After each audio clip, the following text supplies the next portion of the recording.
کا۔ اچھا کچھ لوگ ایسا بھی کرتے ہیں جو حرام کاروبار کرتے ہیں، وہ مسجد مدرسوں میں زیادہ خرچہ کرتے ہیں، افطار بھی لوگوں کو خوب کراتے ہیں، سحریہ بھی کراتے ہیں، نیاز بھی کثرت سے کرتے ہیں۔ حرام کما کر نیک کام کرنے والوں، حرام سے نیک کام کرنے کا مطلب ایسے ہی ہے جیسے ناپاک کپڑے کو پیشاب سے دھویا جائے۔ اگر کوئی ناپاک کپڑے کو پیشاب سے دھو تو اس کپڑے کا انجام کیا ہوگا؟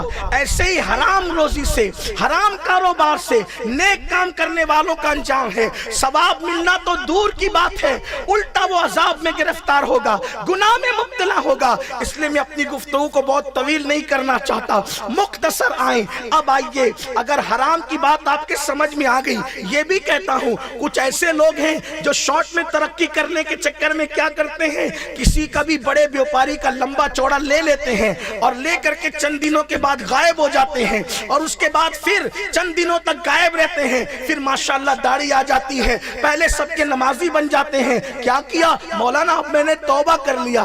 ہر چیز کی توبہ کان پکڑنا نہیں ہے۔ اگر کسی بیوپاری کا پیسہ لے کر کے بھاگے تھے تو عرفات میں جا کر استغفر اللہ پڑھنا بھی کام نہ آئے گا، مینا میں جا کے گڑ گڑانا بھی کام نہ آئے گا۔ پیسہ لے کر بھاگنے کی توبہ یہ ہے کہ جتنا لیا تھا جب تک کہ وہ پیسہ اس کو لوٹائیں گے نہیں، آپ کی توبہ نہیں مانی جائے گی۔ چاہے مینا میں جاؤ، چاہے عرفات میں جاؤ، حتیٰ کہ سنیو اگر میرا جملہ برداشت کر سکتے ہو تو کر لو، رسول اللہ کے مزار اقدس پر جا کر بھی اگر توبہ کرو گے تو جب تک اس کا پیسہ نہ لوٹا دو اس وقت تک وہ آپ کی توبہ نصوحہ مانی نہیں جائے۔ یہ چٹنگ ہے، چٹنگ ہے۔ لوگوں کو عقیدتوں کا جھانسا دے کر کے دھوکہ نہ دینا۔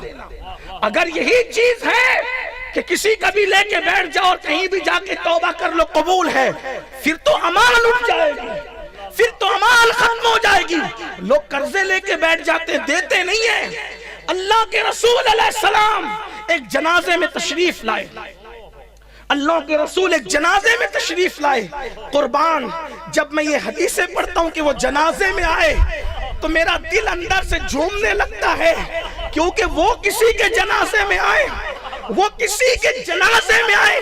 تصور تو کرو، اگر وہ ایک بار ایک قدم کسی کی قبر میں رکھ دیتے ہیں تو وہ قبر میں جنت کی کھڑکی کھول دی جاتی ہے، مشرق سے لے کے مغرب تک اس قبر کو کشادہ کر دیا جاتا ہے، اس قبر میں جنت کا بستر لگا دیا جاتا ہے، اس قبر کو جنت کے باغوں میں سے باغ بنا دیا جاتا ہے۔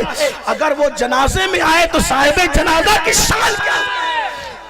وہ جنازے میں آ جائے، ارے جنازے پہ نبی کا نام پڑھ دو تو اس کی مغفرت ہو جائے۔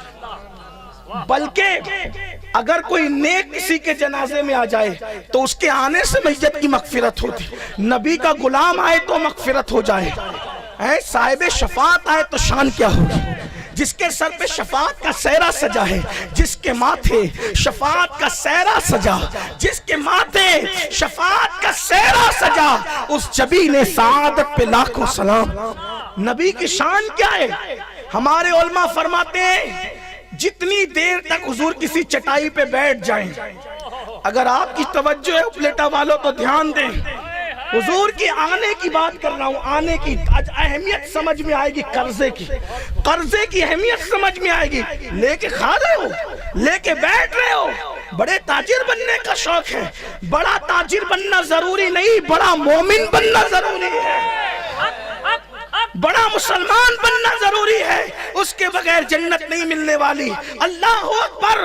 حضور اگر کسی چٹائی پر بیٹھیں، لکڑے کی ہو وہ چٹائی، کھجور کی چھال کی ہو چٹائی، کسی چیز کی ہو، حضور جتنی دیر چٹائی پہ بیٹھے ہیں اتنی دیر وہ چٹائی اللہ کے عرش سے افضل ہو جاتی ہے۔ جس پہ حضور بیٹھ جائیں، جس چادر پہ بیٹھ جائیں، اتنی دیر تک وہ چادر عرش اعظم سے افضل ہو جاتی ہے۔ کیوں؟ اس لیے کہ عرش تمنا کر رہا ہے ایک مرتبہ مجھ پہ آ جائے تو میری معراج ہو جائے۔ وہ جس چٹائی پہ بیٹھ جائے، عرش اور چٹائی کو رشک کی نظر سے دیکھتے ہیں، تجھے تو محبوب مل چکا ہے، تجھے تو وصال یار نصیب ہو گیا۔ میرے امام کہتے ہیں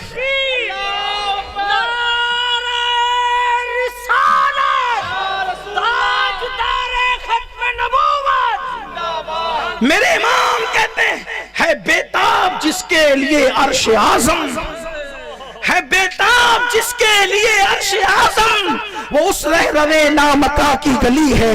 جب اس کی گلی کی اہمیت یہ ہے تو وہ جس پہ بیٹھ جائے اس چادر کی اہمیت کا عالم کیا ہوگا، اس چٹائی کی۔ اور وہ جس کے جنازے میں آ جائے، فرشتوں کا جنازوں میں آنا بھی قیمتی ہے، اس سے زیادہ قیمتی ان کا جنازے میں آنا۔ حضور ایک صاحب کے جنازے میں آئے، جنازے پہ کھڑے ہو گئے، نماز شروع کرنا چاہتے ہیں، حضور پیچھے ہو گئے، اللہ کے رسول پیچھے ہو گئے، فرمایا تم میں سے کوئی جنازہ پڑھاؤ، میں نہیں پڑھاؤں گا۔ جنازہ نہیں پڑھا رہے، جنازے میں آ کر تم میں سے کوئی پڑھاؤ۔ یا رسول اللہ کیوں؟ آقا فرماتے مجھے ابھی جبریل نے بتایا کہ یہ جو میت ہے جس کی جنازہ پڑھنے میں کھڑا تھا، اس پہ ابھی قرضہ باقی ہے، تو جس پہ قرضہ باقی ہو میں اس کا جنازہ کیسے پڑھاؤں؟ تم میں سے کوئی پڑھاؤ۔ مولا کائنات باہر آئے، صفوں سے باہر آئے، آقا قرضہ کتنا ہے؟ اتنے درہم۔ حضور اتنے درہم کی وجہ سے یہ محروم ہوگا، آپ کے نماز جنازہ پڑھانے اور آپ کی سفارش سے اس کا قرضہ میں اپنے ذمے پر لے لیتا ہوں اور اس کو میں چھٹا کر دیتا ہوں، اب آپ اس کی نماز جنازہ پڑھا دیں۔ پھر میرے آقا نے جنازہ پڑھائی۔ حضور سفارش نہیں کر رہے ہیں، حضور اس کی جنازہ پڑھنے کا مطلب کیا ہے؟ سفارش کرنا، اس کے لیے مغفرت کی دعا کرنا۔ تھوڑا دماغ تو کھولو، تھوڑا ذہن تو کھولو۔ اگرچہ بعض محدثین کے نزدیک بعد میں پھر وہ حکم منسوخ ہو گیا، لیکن غور تو کرو کہ جس پہ قرضہ باقی ہے جنازہ اس کا حضور نہیں پڑھ رہے ہیں۔ اللہ نہ کرے، ہزار بار نہ کرے، قیامت کے دن اتنے قرضوں کا بوجھ لے کر جاؤ گے۔ اور قرضے کا بوجھ بھی کیا، اگر دینے کی نیت سے لیا تھا تب تو چلو ٹھیک ہے، دینے کی نیت سے لیا تھا تب بھی نہیں دیا تو مجرم ہے، لیکن لوگ تو لیتے اسی نیت سے ہے کہ دینا ہی نہیں ہے، لیتے اس نیت سے کہ دینا نہیں ہے۔ امام غزالی لکھتے ہیں کہ جو اس نیت سے قرضہ لے کے دینا نہیں ہے، قیامت کے دن اس کو ڈاکو کی حیثیت سے اٹھایا جائے گا، وہ اٹھے گا ڈاکو کی حیثیت سے۔ اس لیے اپنے حال پہ رحم کرو۔